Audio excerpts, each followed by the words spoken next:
Et voilà, on perd pas de temps. Direct, les échos de l'Estac, Carlos. Les échos, je sais pas, on peut parler de la Gambardella par exemple. Non, on peut parler de la Gambardella. La Coupe Gambardella, on commence. Effectivement, dimanche, c'est un match très important qui attend les U19 Troyens en quart de finale de la Coupe Gambardella. C'est à Nice, face à l'OGC Nice. Vous savez que les Troyens ont éliminé le Paris Saint-Germain au tour précédent et les Niçois ont sorti le tenant du trophée, l'AS Monaco. C'est donc un match très important et qui va se jouer au Stade du Rail. Donc sur le terrain qui abrite habituellement les professionnels. Pourquoi ? Parce que l'OGC Nice veut absolument qu'un maximum de spectateurs soient derrière l'équipe niçoise. Et donc chaud, le public ça va être très très chaud. Là, on attend la Brigade Sud avec ses fumigènes et ses banderoles. Et il va falloir que les jeunes Troyens aient le mental pour résister à la pression niçoise. Mais on leur fait confiance parce que je pense que sur la qualité de jeu, ils ont les moyens de passer le cap. L'année dernière, on n'était pas les favoris à Montpellier, et pourtant on était passé au tir au but. Donc voilà, il y a un billet pour les demi-finales. Les demi-finales du côté d'Orléans.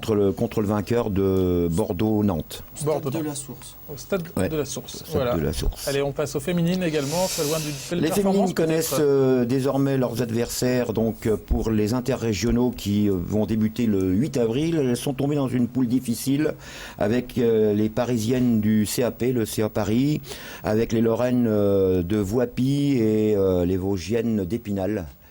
Donc ça va être très compliqué, mais là aussi on peut leur faire confiance parce que par rapport à leur expérience de l'année dernière, je pense qu'elles ont franchi un cap sur le plan technique. On rappelle l'enjeu pour ces féminines. Eh bien, le premier de ce groupe de 4, il y en a 8 groupes de 4 et dans chaque groupe, le premier accède à la deuxième division. Voilà, donc déjà le haut niveau national. Et on finit avec les mercredis du foot. Les mercredis du foot qui ont démarré leur 6e campagne cet après-midi. Ça s'est passé pour le premier mercredi chez Seb, donc à Foot 3 Indoor. Ça s'est très bien passé, d'ailleurs Seb peut nous le confirmer. Ouais, j'en reviens. Donc c'est bien parti, voilà, pour cette 6e édition. Voilà. Les prochaines étapes, ce sera le 4 avril à Plancy-l'Abbaye, le 11 à Saint-Par-les-Vaudes, le 18 à Saint-Germain, et puis la grande finale le 16 mai au Stade de l'Aube. Tout ça pour les mercredis du foot. Merci Carlos. Tout de suite, maintenant, c'est l'avant-match.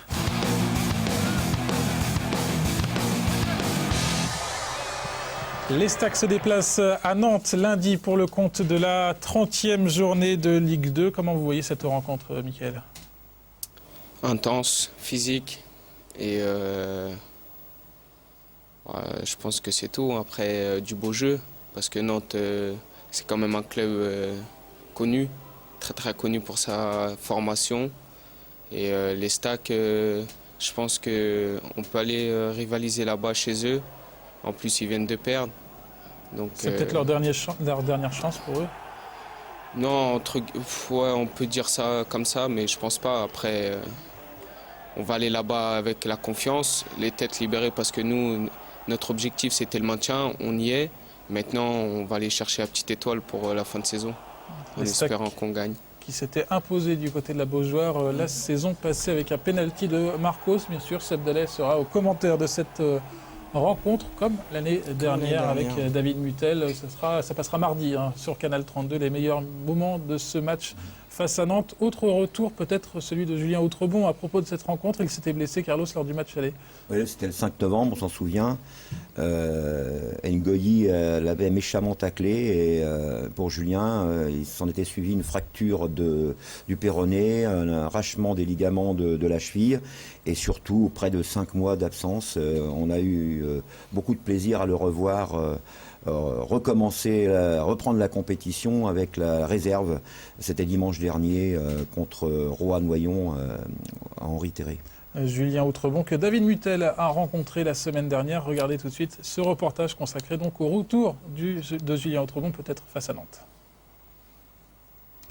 Le reportage, voilà. Les arrêts de jeu lorsque Julien Outrebon, qui avait remplacé Marcos depuis 10 minutes, s'écroula, victime d'un tacle assassin de Grandi Ngoyi. Au début, J'ai pas eu mal sur le tac, j'ai pas eu mal, donc j'ai regardé au début, j'ai voulu me relever, j'ai senti qu'il y a un truc qui allait pas, et là c'est vrai que j'ai regardé ma cheville où elle était gonflée, la cheville de la pied était un peu de travers, donc là je me suis dit bon, là c'est pas bon.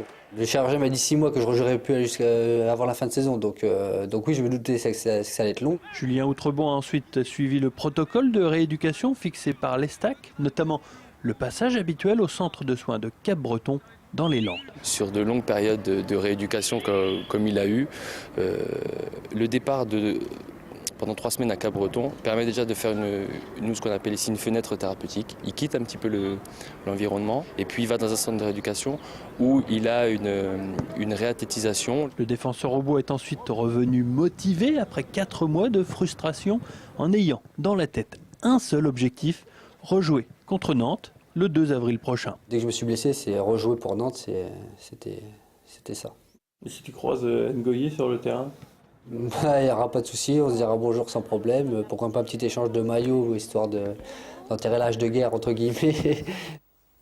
Échange de maillot, on verra ça lundi soir du côté de la Beaujoire avec le retour attendu de Julien Outrebon, peut-être qu'il sera dans le groupe, peut-être qu'il ne sera pas. Allez, dernière partie de cette émission, c'est le jeu de Club Estac.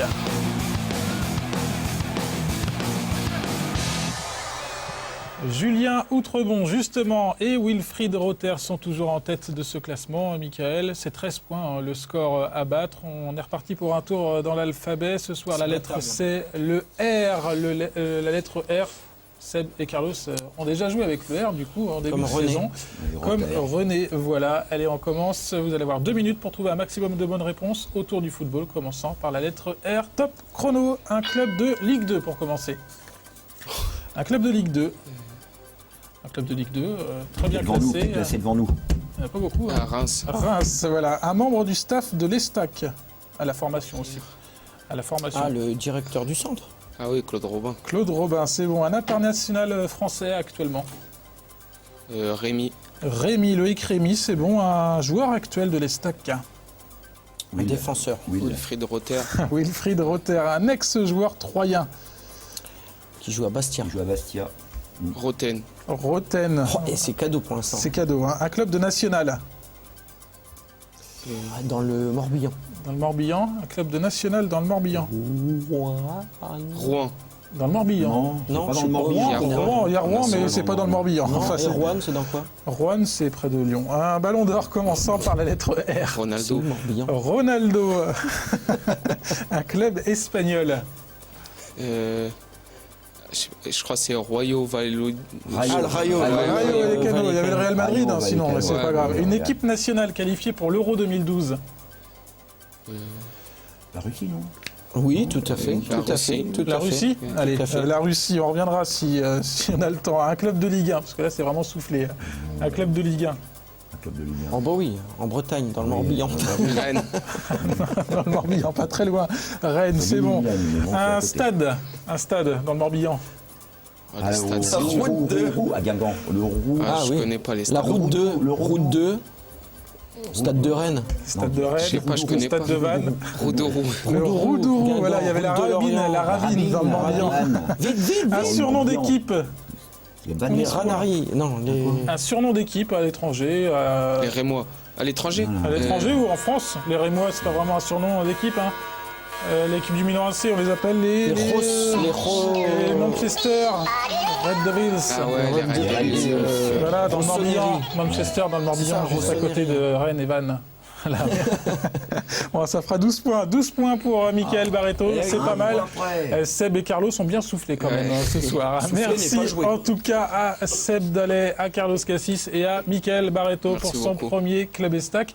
La semaine prochaine, c'est Momo Bradja, l'entraîneur adjoint du club troyen, l'historique du club qui sera sur notre plateau. Très belle semaine à tous. À la semaine prochaine pour un nouveau numéro de Club Estac. Ciao.